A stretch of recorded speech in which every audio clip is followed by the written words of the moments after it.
Hello guys, today I'm going to tell you how you can easily customize widgets in your standby mode.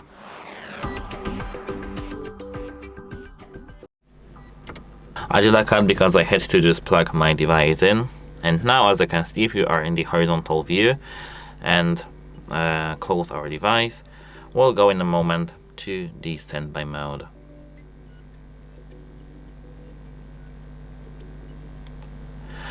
Now we have to tap continue.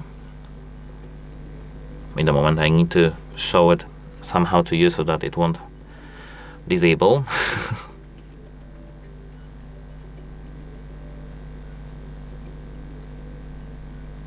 Here we have to tap continue. And now once you are here, you can see the calendar, and we can, here as you can see, match with our fingers what we want to see here.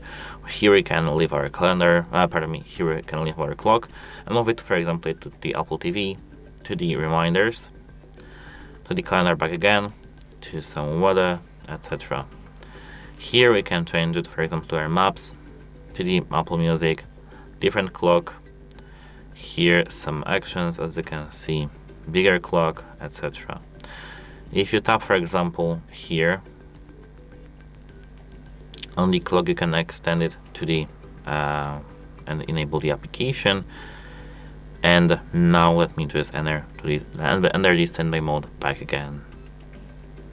Now we are here, and now if we move our finger like this, we can tap and unlock to view photos. Here, that's how it works. And actually, that's it, how it helps you, and have a nice day. Here, apart from that, we do have this clock section, different normal clock section. And that's it, how it helps you, and goodbye.